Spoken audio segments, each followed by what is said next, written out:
Welcome back to the podcast. Today I am joined by Roy Granger. You may know him as Seeds of Succession on Instagram. Roy is doing super cool work, something I didn't even know was possible until I stumbled upon him. He's cultivating plants and seeds that are drought resistant and desert adapted. So, Roy, thank you for being here. Yeah, thank you for having me.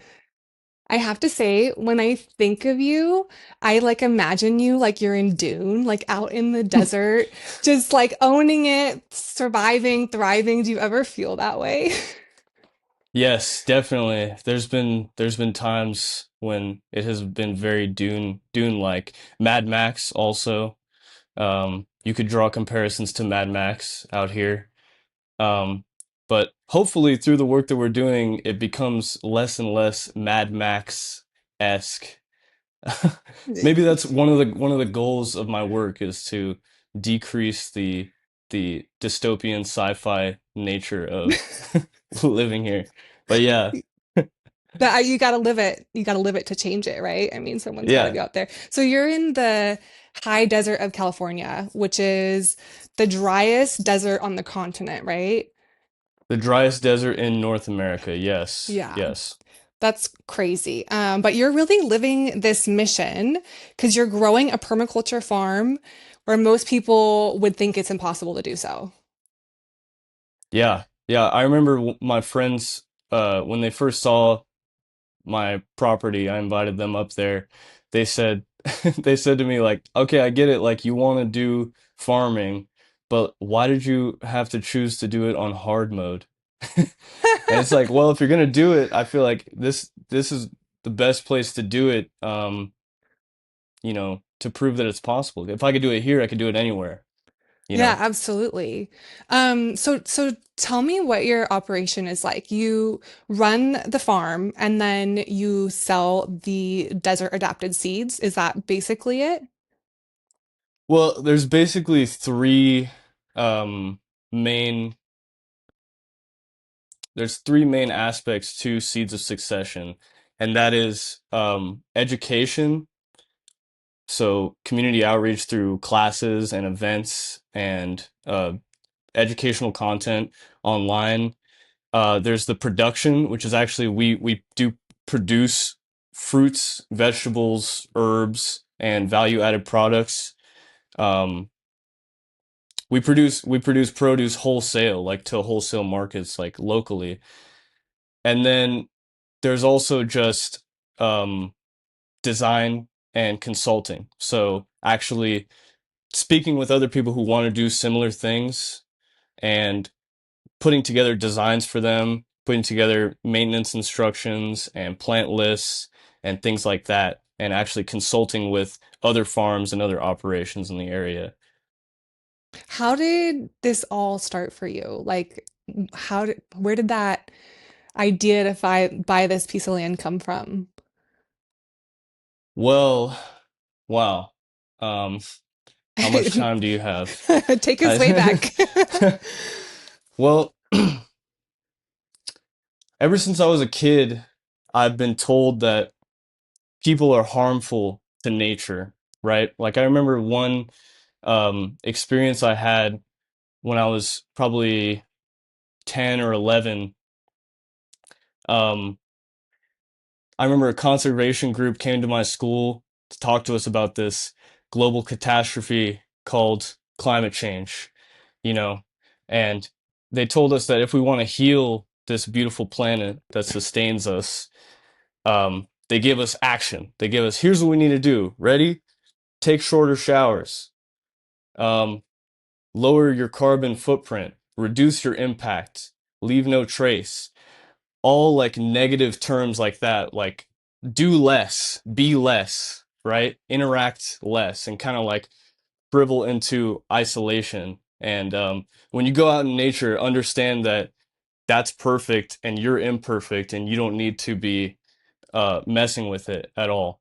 And even then, it was like, I didn't really, it didn't resonate with me, especially because my whole life I've been interested, I've loved nature, being out in nature and learning about the creatures around me and the amazing, beautiful processes all around me.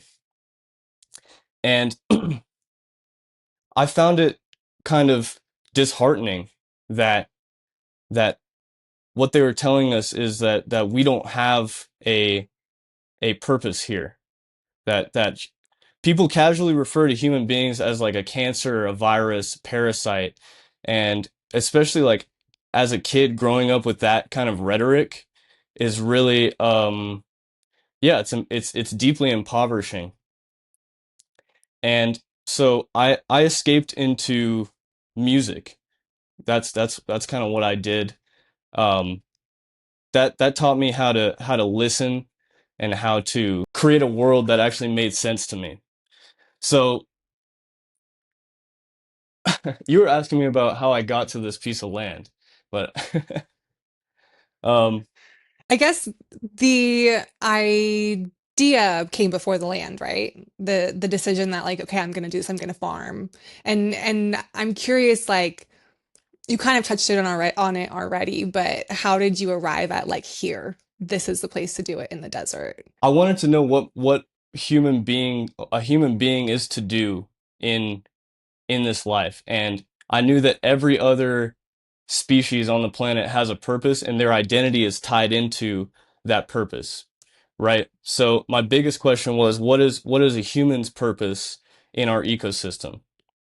So what's my role? What are the original instructions to being a human being on this planet? And so that led me on a very long, spiritual journey because that's essentially a spiritual religious question. And I ended up reading a book called One Straw Revolution by a Japanese farmer named Masanobu Fukuoka. That is what convinced me that I needed to do farming as a way of life. Farming not as a job, but farming as a way of life that is pre the division of labor, right? Like farming as husbandry, as stewardship. Okay, so I went on a long spiritual journey to find out that that's what I wanted to do. That's what ought to be done, right? And I discovered permaculture and all that. And the next question naturally was, where ought this be done? Where is the most important place for me to be once I understood the importance of this work? Okay, where do I belong? Because at the time I was traveling and working on different farms through a program called WOOF, Willing Workers on Organic Farms. So I was in the Caribbean, I was in Colorado, I was in the Pacific Northwest, and I felt this deep calling that I am meant to be in the exact place where God put me in the first place.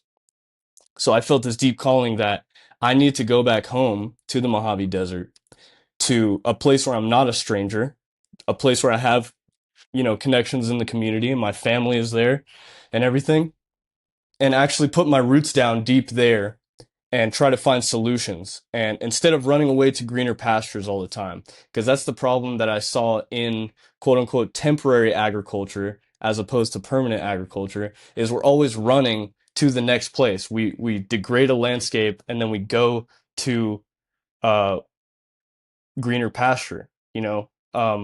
So the whole idea came from wanting to flip that paradigm upside down. It's like, okay, if you look at human beings migrating across the planet since the birth of agriculture, you would say that human beings are a desert creating species because everywhere we go, we move into a fertile ecosystem, the Fertile Crescent, um, the Ohio River Valley, the Central Valley of California. We move into a place that's abundant in natural resources. And in a matter of time, we completely degrade and exhaust the resource base, and then we have to conquer the society next door or just run away to somewhere else. So, in order to solve that, I thought we, and also in order to prove my thought that humans aren't a parasite, humans aren't a cancer on the planet, so in order to disprove that and prove my theory that we can actually be useful, I thought the best place for me to be. So it all came together to me thinking the best place for me to be is back home where God put me in the first place, where that happens to be the driest desert in North America, and so yeah, I came back home and I bought the cheapest land I could possibly find, completely degraded, eroding, absolutely cooked, no utilities, no roads, anything. And that was my laboratory. That was my laboratory for acting out these theories that I had in my head about stewardship and husbandry and um, listening to nature and observing and interacting. Um, so that became my laboratory there. That property, which is now called Wild Wash Ranch. Is that the main farm that you're running, or do you have more than one now? So that was the first one. And so what happened with Wild Wash Ranch is I started cultivating that. That was the Dune part, really. That was the Mad Max part because it was literally I lived in a trailer up there for about a year, no electricity, no water. I had to truck in water, I'm heating the trailer by candlelight and I just invest all of my time, energy, and money into um making it work there, making what I theorized about human beings, about the nature of desertification, about the nature of stewardship into practice. So I invested everything into that property. And I started documenting what I was doing on social media. I started posting some videos. I had a video posted where I had these swales dug out by a neighbor with a bobcat. I paid him a couple $100 to come out. When he did my road, he dug some swales for me, or trenches, really. And I had a video where I was reacting to my trenches being full after the rain, and I'm like freaking out. And that was the first video that kind of went viral. It had like, I think, 500,000 views on TikTok or whatever. And that kind of encouraged me. People were giving me all of these ideas and people were telling me like this is what needs to happen and stuff like that. All this encouragement came in and that was really great. And people were giving me all sorts of ideas. But most importantly, the most important thing that came out of that social media thing and still that what comes from my social media is connecting with people locally.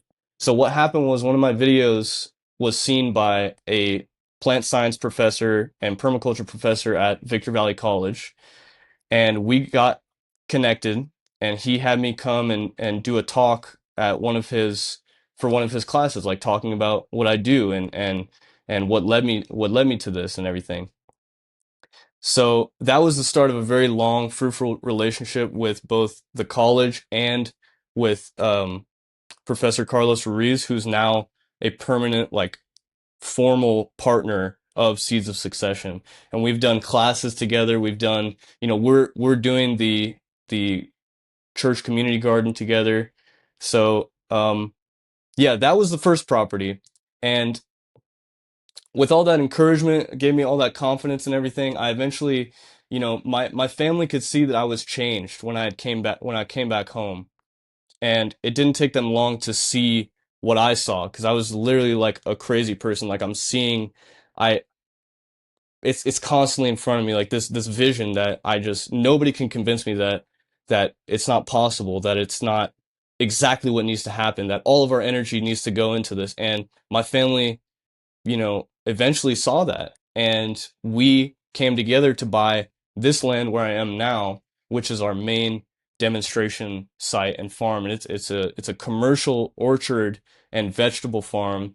And we provide, vegetables wholesale to local markets. We do value added products in herbs and teas and stuff like that.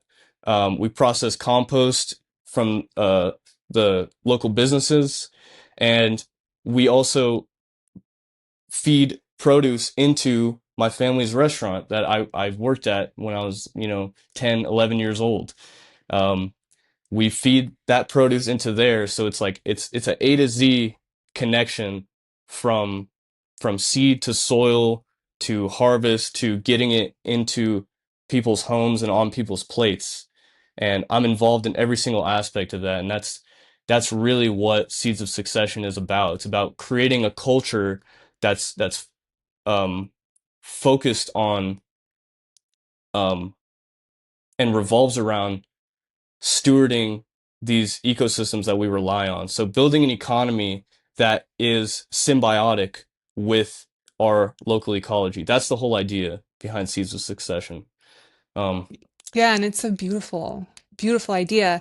Um, what a what an incredible mission. I knew that what you're doing was really special, but I didn't know that all of this went into that experience for you. And I feel like if I had had that awakening that and like felt that calling to prove the things that you did, it would have been such a burden to bear. Like it just sounds like to realize like I need to do this and it's so much work is incredible that you're able to make it happen. well, busy boys stay out of trouble, and it's I find myself going crazy when I'm not overworked. Yeah, So it's really good for me to be working constantly, and it's really not work. I mean, yeah, it is work in the form of it is energy, in the scientific, you know, nature of that word, but it's not work in terms of like a job. It's yeah, really it's it's play, it's goofing around.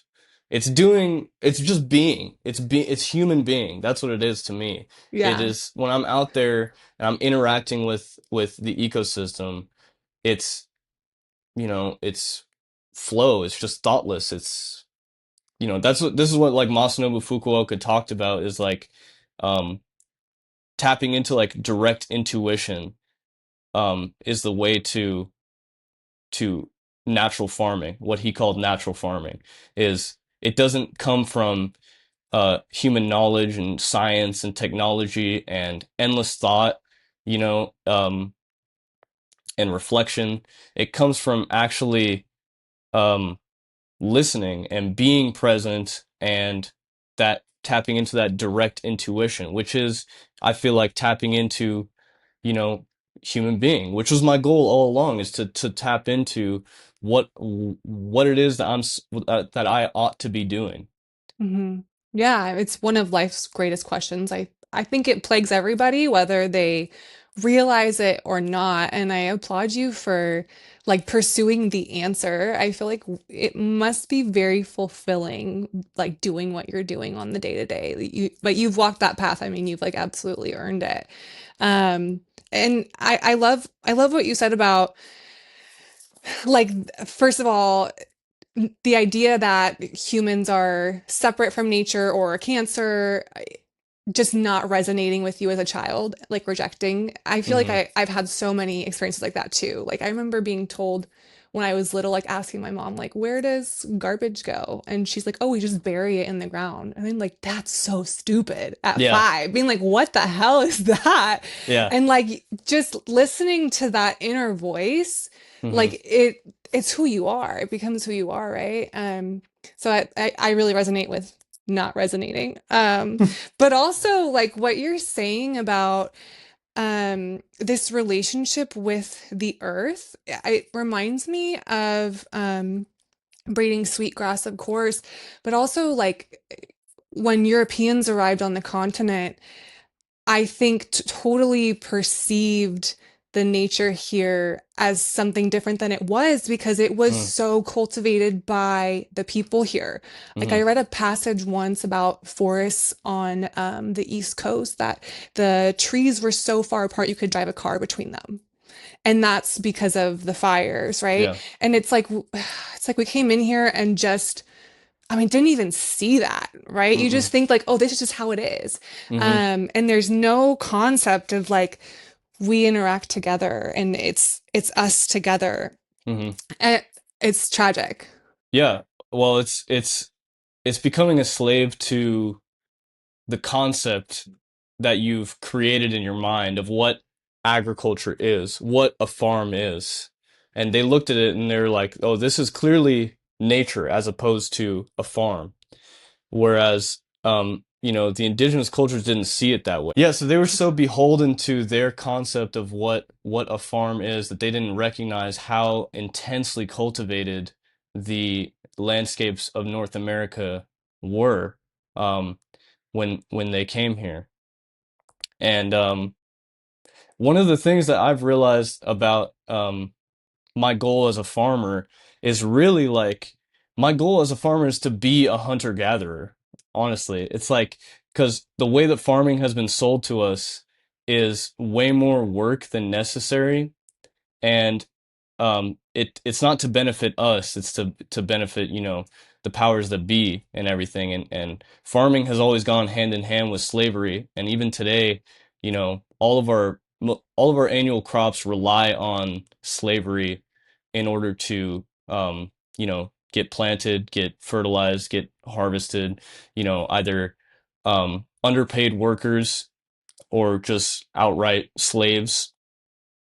And that's not really a working system if it relies on slavery. It's like um, And it doesn't have to. it doesn't have It to. doesn't No, have to. no, because the ecosystem that's responsible for producing the most mammal biomass out of any other ecosystem is the savanna biome, where we're talking about a grassland with scattered trees. It's usually defined by like, I think 30 to 60% tree canopy cover.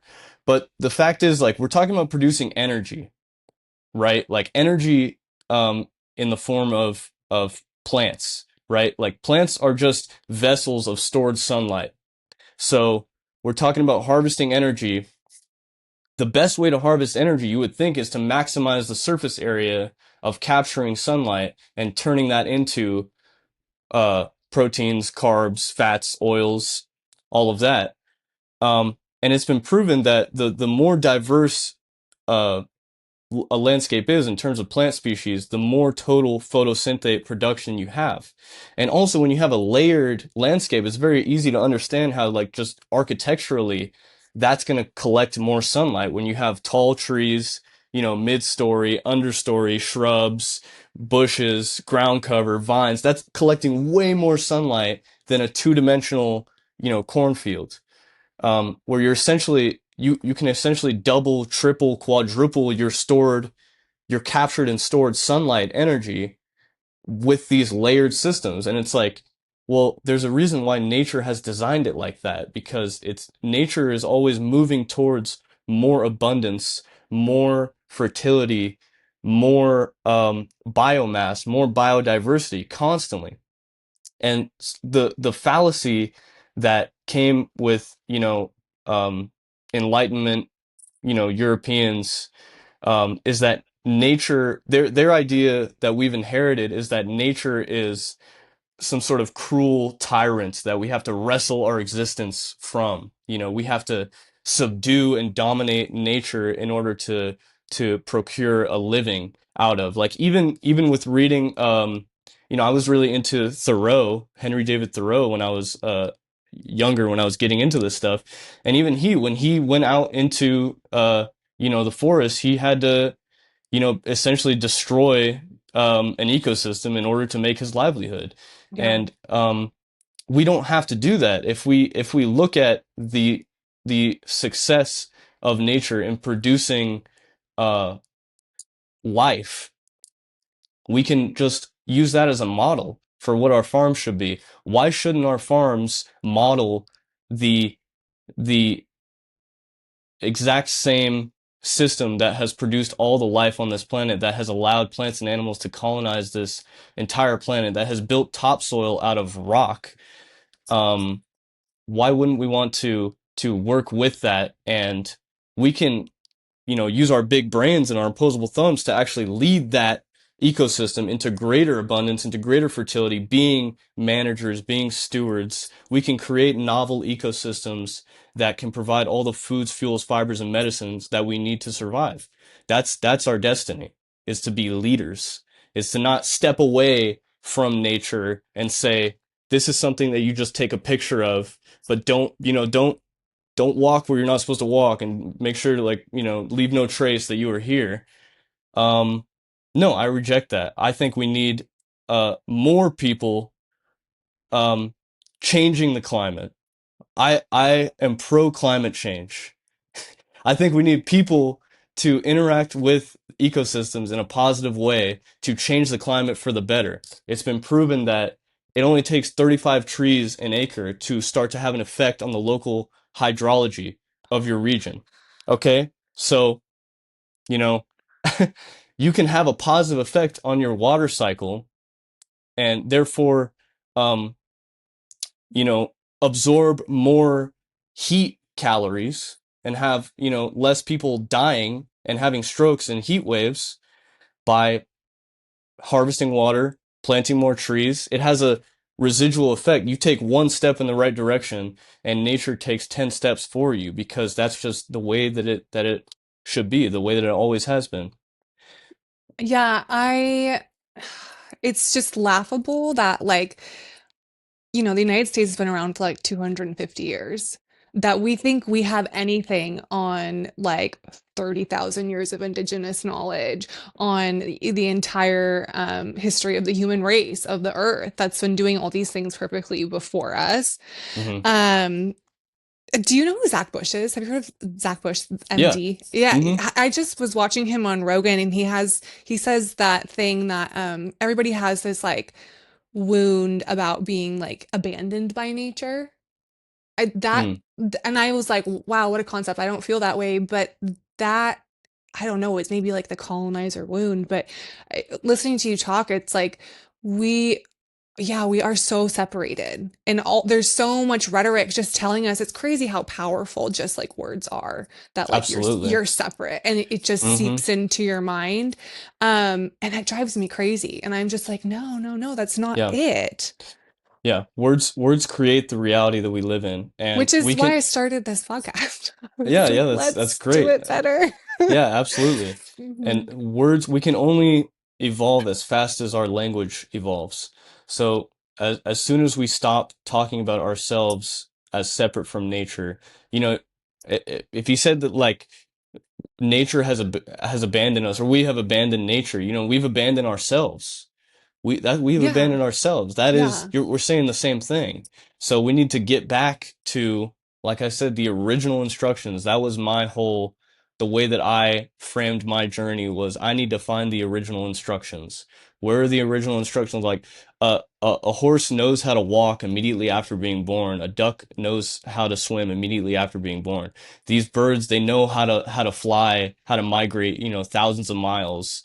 Um, they tap into that knowledge that is like the essence of who they are.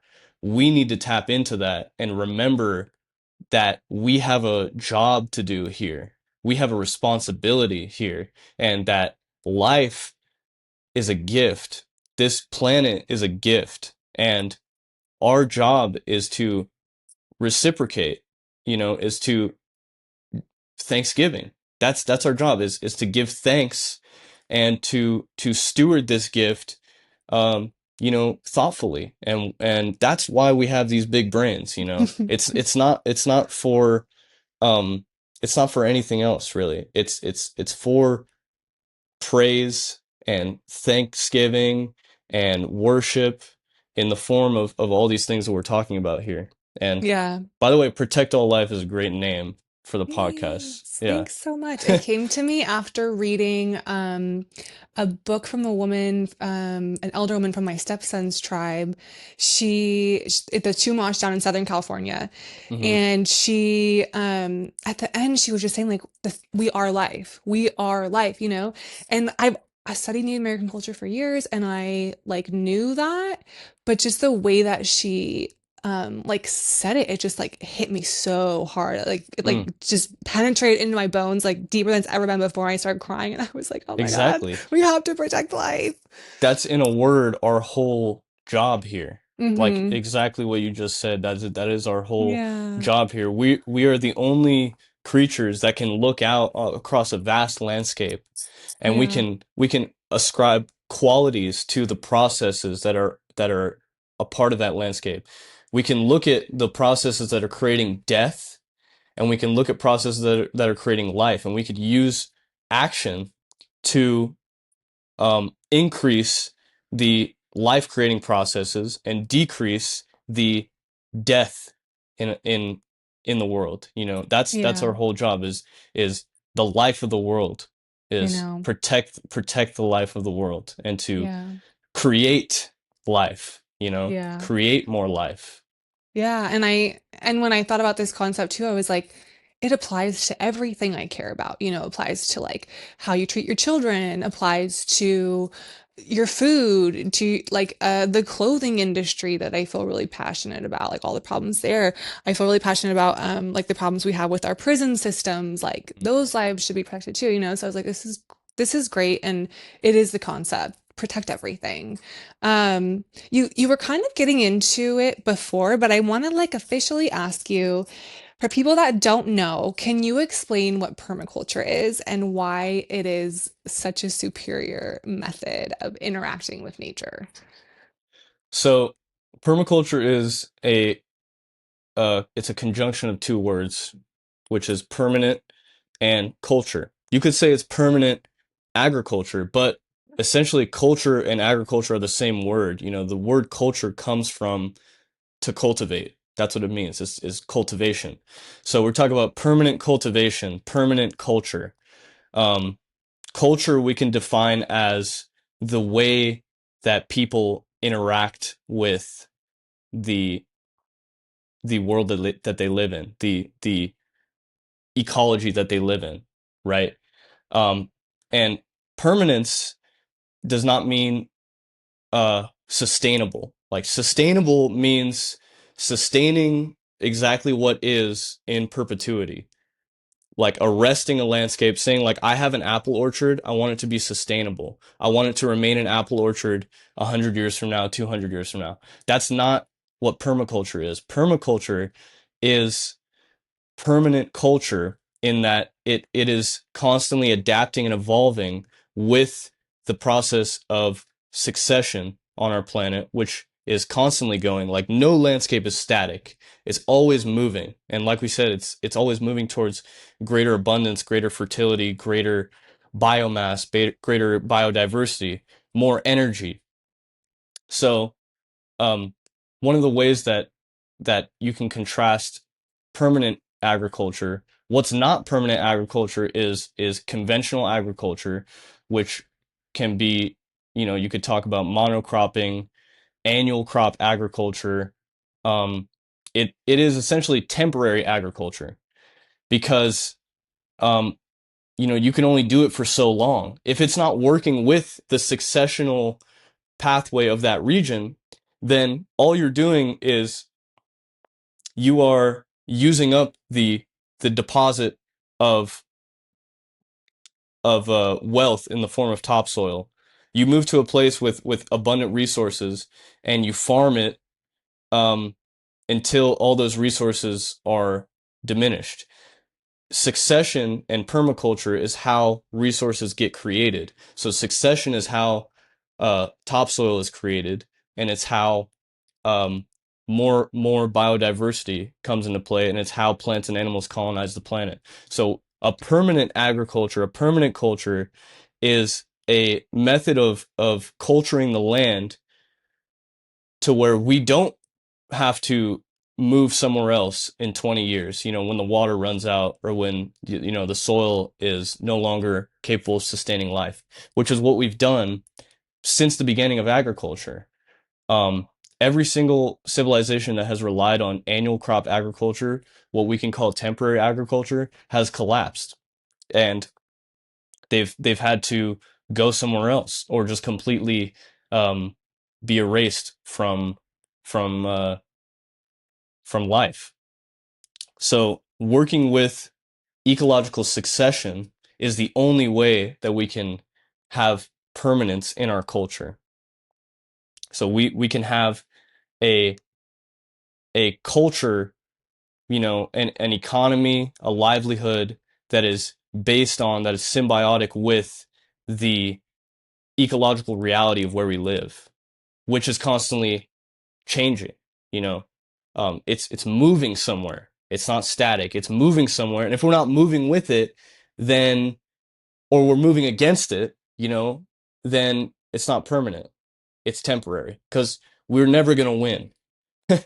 We're never going to win against weeds. We're never going to win against pests. We're never going to win against diseases. All those things that are seen as enemies in agriculture have a role, you know? weeds have a role. You know, they're pioneer species. Pests are garbage men. They come and they clean up plants that don't need to be represented in the gene pool because they're weak. You know, diseases, the same thing. Um, Pests and diseases can come through, and whatever they destroy, it's like, okay, thank you, great. Like, we don't need weakness in the gene pool because that's not permanence. What we've done in temporary agriculture is we have bred increasingly stronger pests and diseases and weeds and increasingly weaker crops. So it's like Yeah. we need to start doing the opposite. We need to start allowing pests and diseases and weeds to do their job and to take out, the genes that are unfit, essentially natural selection or guided selection, mass selection, plant breeding, um, so that we can have culture in perpetuity, permanence in our culture. Yeah. Can you share with the podcast what you were telling me about how you're going to manage birds on your farm before we started recording? I feel like I just really want that mindset to be put out there more. So it's Yeah. important to say it.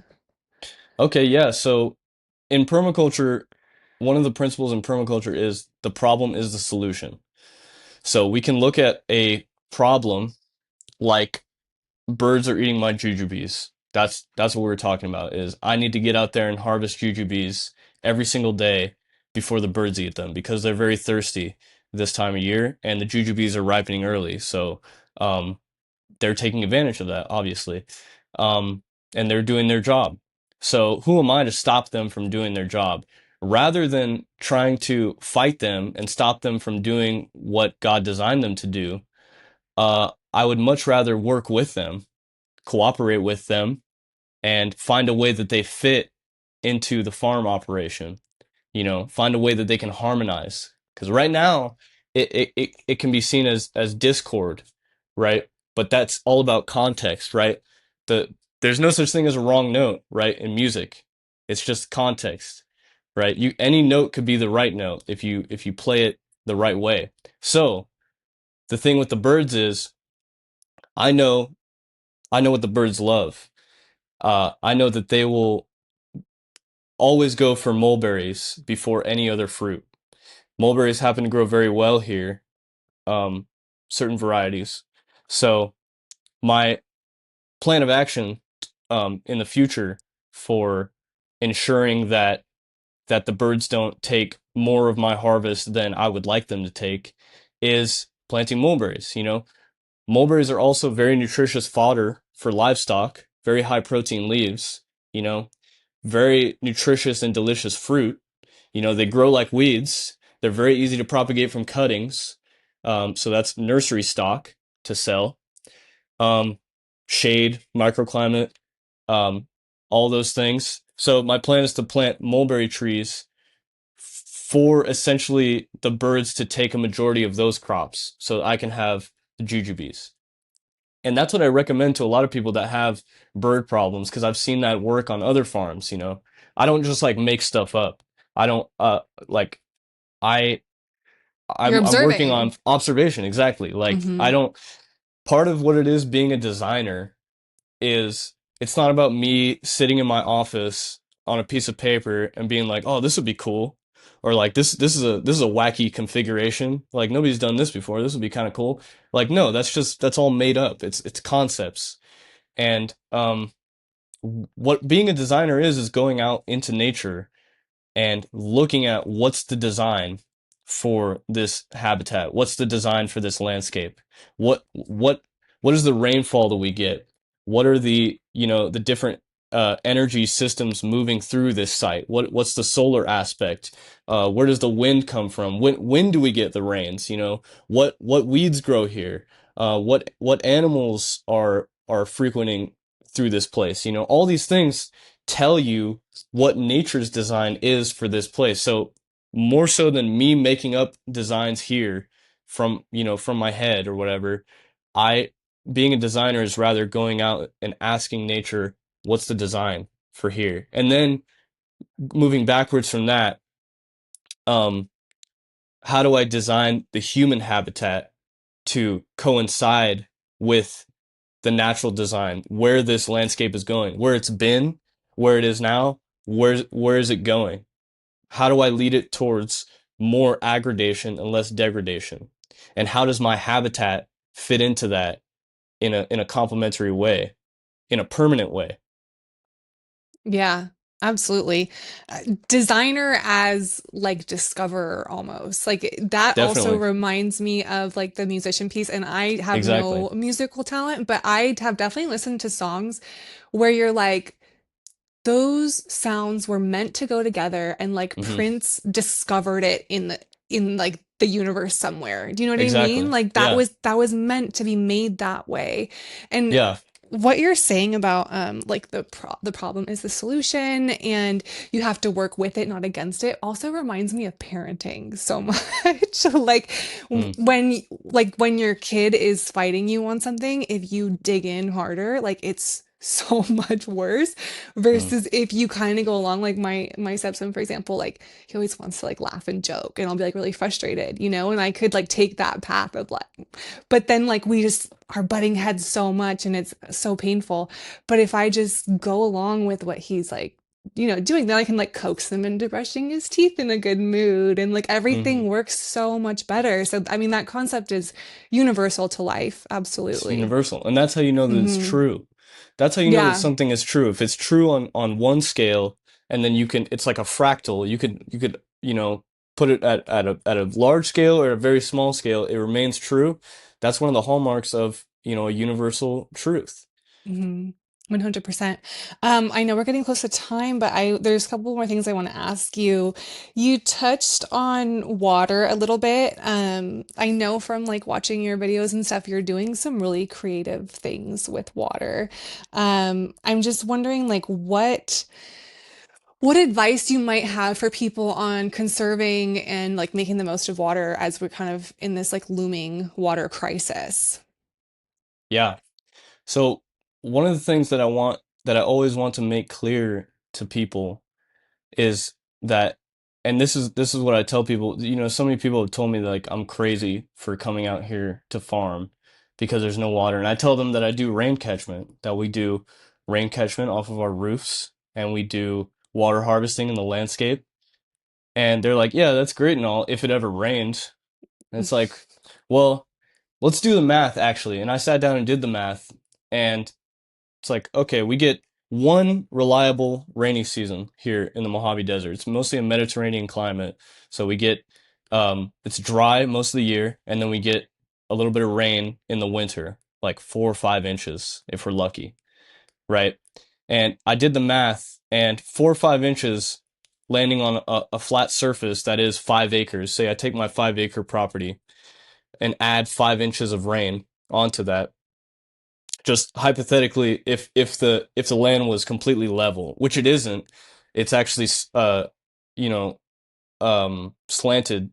It's a west facing slope, so we actually get runoff from the foothills above. So that's actually more water. But let's just say, for instance, that it was flat, and all that we get is the 5 inches of rain. Um, it's it comes out to over 500,000 gallons of water a year. So I don't want anybody to give me this crap about we live in a water scarce area. We do not live in a water scarce area. What we live in is a water storage scarce area. We lack water storage. There are ancient civilizations in the Middle East with vast city complexes and huge populations, all fed on rainwater because they had giant cisterns under every large building, giant cisterns that captured all the rain, and they get half the amount of rain that we do. So it's really, we're limited by our creativity and our imagination. We're not limited. Nature itself is not limited.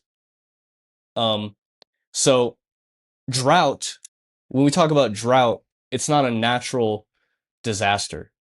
It's a man-made disaster. Same thing Hmm. with fires and floods. Hmm. It's it's a it's a result of the fact that we have broken our water cycle, that we have created our habitats to be completely impermeable, and we've created our cities and all of our habitats to reject water.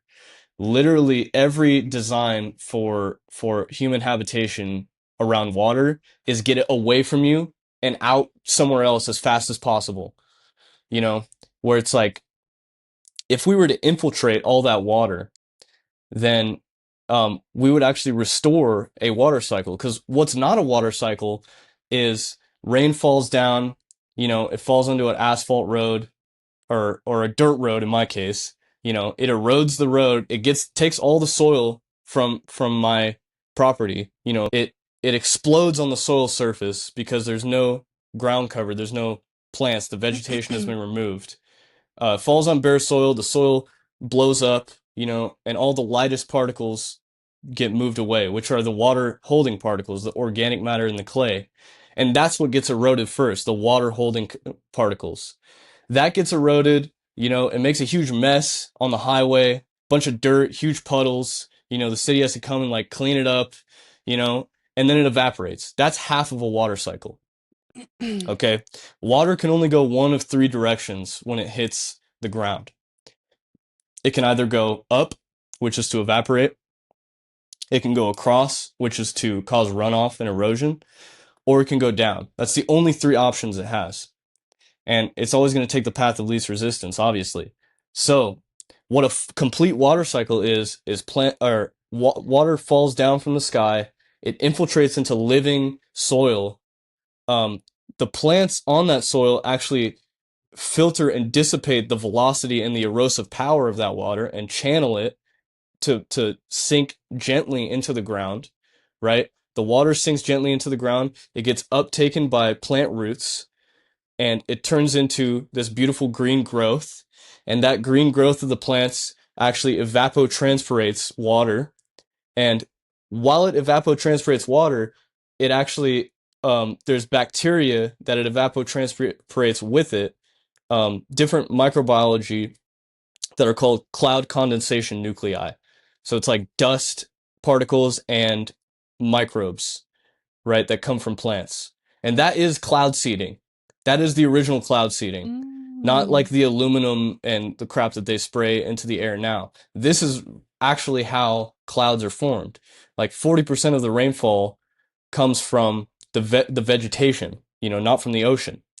So those plants are seeding clouds, right? And they're increasing the atmospheric moisture that forms into clouds, and then you have more rain. So the way that it is if you have more plants, you have more rain. And if you have more rain, you have more plants. You have more plants, you have more rain. And it's a cycle Oh, like that. But we've done the opposite where now, people will say like after a rain, they'll always be like, "Oh, we needed that. We needed that." It's like, yeah, but if you look at the actual effect of the rainfall, it's actually dehydrating the landscape because it's taking all the soil particles that are the water holding particles. It's eroding the landscape. It's creating these giant gashes in the landscape, which you can look at as wounds. If water is the blood of this planet, then those erosive gullies are wounds. That's like the number one problem that we have in terms of farming. The number one export in the United States by weight is topsoil. So if we look at our economy, um, you know, our number one export is topsoil. Like that's the effect of our economy. wow.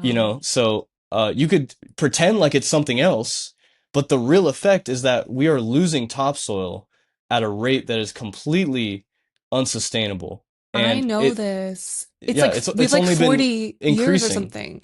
We have like a really short amount of time, right? Well, that's what they say. But yeah, if things yeah, that's based on like their models. Like if we keep doing things the way that we're doing them, we only have X amount of harvest left. Yeah. Um, I Like I think think there's I've heard like 2040 or something like that. yeah, I'm not sure. There's lots of factors that go into it, but where does all that soil end up? It gets blown away in the wind, a lot of it. So you have wind erosion throughout the year, especially here. It's very bad. There's times when, the wind picks up and it's just a cloud of dust. And it just makes me think like, does anybody remember the Dust Bowl? Does anybody remember like the whole reason that we started the Civilian Conservation Corps, which became the Natural Resource Conservation Service. It's because we had this huge event where entire families were broken apart and people starved and died, and the soil that was in the Midwest was ending up on people's bagels in New York City. Like that's not normal. And apart from that, um we have flood erosion, water erosion, which all the farmers in the Mississippi River watershed are responsible for the giant dead zone in the Gulf of Mexico, because all of their nitrogen fertilizers that they over apply, because they're working on a chemical framework, they over apply nitrogen. It just sits there. The plants don't uptake it. You have a giant flood event. And all that excess nitrogen and soil ends up in the Gulf of Mexico, causes a huge eutrophication event. Um, all the oxygen gets sucked out of the water by algae that are using the nitrogen, and it kills all the uh, wildlife. So our responsibilities don't end at our property line, as much as we as Americans want to believe that. Like I'm directly responsible for what the property downstream of me. I'm responsible if their property floods. Yeah. And Yeah. I remember it was proposed by economists like 100 years ago that we should have like a land tax where um people are um taxed based off of how much uh waste and erosion they produce on a landscape. Like nobody's paying for this monetarily, except for the farmers are being backed into a corner of having to buy more and more every year and having less and less yields every year. And we're all suffering also because of it. The lack of nutrition in our food and the corruption of our environment, the pollution of our environment. And yeah, I mean, it all starts with water. It Yeah. really all does start with water, and it's all these converging issues are really one issue. Like if we want to solve the water crisis, we have to solve the food crisis, we have to solve climate change, we have to solve all of these things. And all of that, like my teacher told me, Jeff Lawton, when I took my permaculture design course, he said, all the world's problems can be solved in a garden. And Mm, that is the place where all of those issues converge. Human health, animal health, plant health, soil health, ecosystem health, air quality, water quality, all of these natural resources and all of these social problems as well get solved by people coming together, putting their hands in the soil. Throw away your antidepressants. You can just put your hands in compost and it does wonders. Trust me. All the problems are solved there. We are surrounded by insurmountable opportunities. So mm, everybody in the Mojave Desert, especially, needs to know that we don't live in a water scarce area. Everybody on the planet needs to know that. We live on planet water. Like the whole planet is run with water. Like there's so much water. It's just we need to capture it and store it and sink it into the ground and let it do its job. Let it do its job yeah. of proliferating life, and Yeah. and starting that feedback loop with the more Yeah. plants, more rain, more plants, more rain, more plants, more rain. Yeah. I really appreciate you saying a lot of those things because it it's so easy to feel so bad about things and like so overwhelmed by like the state of things. And I am particularly um like worried and upset about the way that our foods are affecting our minds for Oh sure. yeah. Oh my God, such a big problem there. But I want to close on like a positive note. I want to know like what you want to do next, what you want for your future. Like if you're dreaming big, like where do you hope to go? Where do you see things going? And I also want to know kind of how you see this situation shaping up for the world. Like what kind of future do you see as possible? Well, I put my trust in nature, in the fact that nature has survived much worse than this in the past.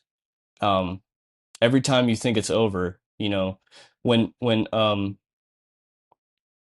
Mount St. Helens erupted, you know, the scientists were saying, "Oh, it's going to take hundreds of years before anything can grow there, or whatever." And 30 years later, it's completely covered with vegetation. I've seen amazing things that plants are capable of, in particular, and it's a message of hope. It's a message of we can overcome anything that comes at us. We can adapt, right? Um, we can actually revegetate the entire Mojave Desert by planting adapted, novel agricultural ecosystems that are capable of producing all of our foods, fuels, fibers, and medicine that we need. And we can help people generate livelihoods by stewarding these ecosystems. And the whole focus is around building a culture that is revolved around the ecological reality, around the reality of being a human, right? That we rely on these ecosystems. And um, the reality is, in a way, they rely on us, is what I believe. Um, we are meant to do our job. And like I said, Bill Mollison, the message of Bill Mollison was that we are surrounded by insurmountable opportunities. And there is there is hope everywhere if we choose to see it.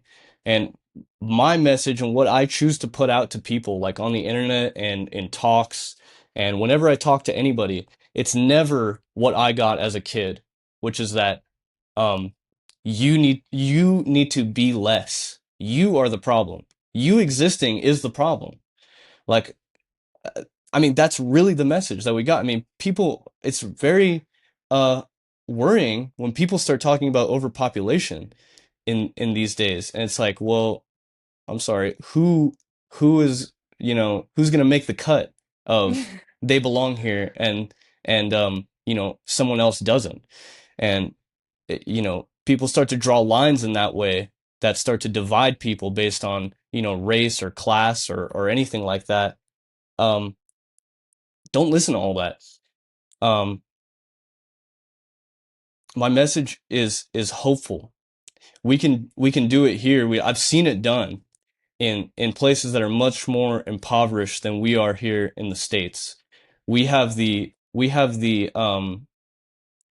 blessed with being in the wealthiest, most abundant um ecosystem on the planet. The soils here in North America are incredibly fertile and diverse, in California in particular. The message is incredibly hopeful, and we we can revegetate the entire planet at a profit, while we can we can build livelihoods and cultures surrounding and in symbiosis with ecological restoration and ecological stewardship, and that's what we're meant to do. So, Yeah. Oh, amen to that. Roy, thank you so much for your time today, and thank you for all of the knowledge that you dropped. I'm really excited for this to come out and people to hear it. And I'm gonna link all of your pages, your info, so people can follow up with you. And I'm gonna link some of the people and the books and the resources you mentioned as well, because I think that's gonna be super valuable for everybody. oh, great. Yeah. Yeah. Thank you for inviting me to do this. I'm sorry I was a little bit scatterbrained there in the No, you're beginning. fine. All good. All good. It was my pleasure. Yeah, thank you.